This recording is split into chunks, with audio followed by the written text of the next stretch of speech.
Hello everyone and welcome to your 17th Adobe After Effects tutorial, Masking Properties. In this tutorial, we will learn about the various properties involved in masking. So let's continue where we left in the last tutorial.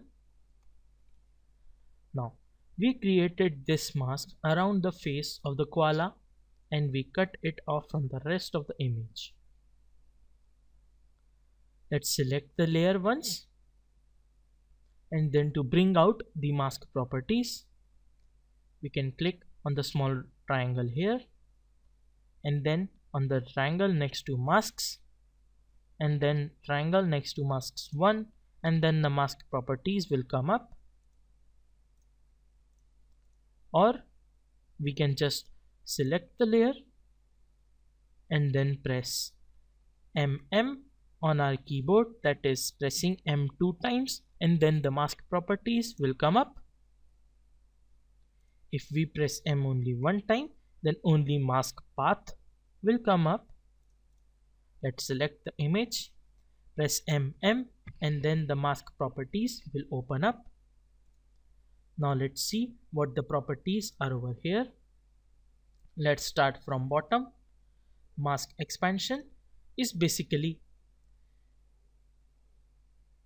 if you want to expand the mask beyond the limit that you give or inside of the limit that you give, you can select the mask expansion.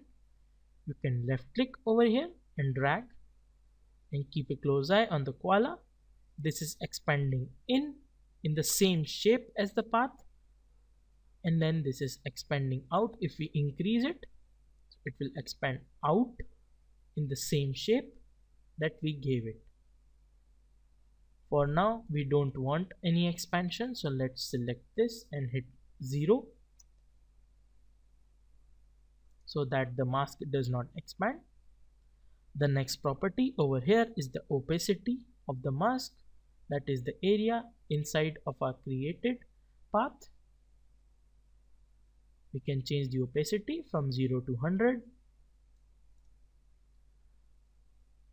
Now comes the mask feather. Mask feather is basically the blurring of the edges. You can see the edges are too sharp over here. We can use the mask feather option to blur the edges.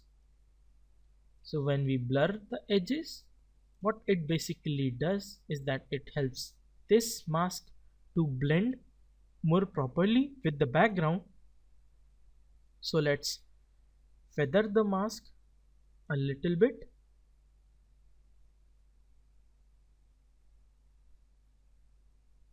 Let's say 40 pixels.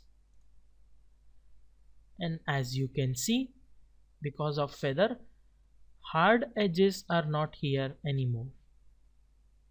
Let's bring down the expansion to 10 pixels.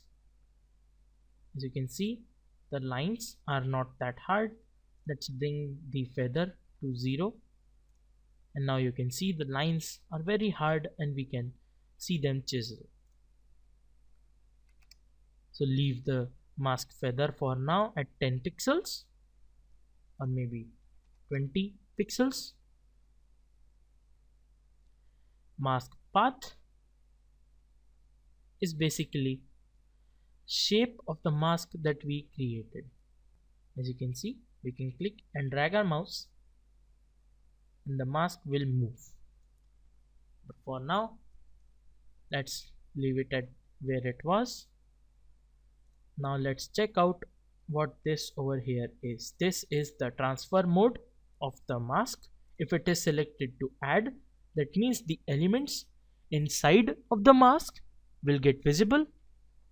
If it is subtract, elements outside of the mask will get visible, and the other come into action when there are more than one masks, and we will learn them later on. For now, we will leave it at add, and that's it for this tutorial.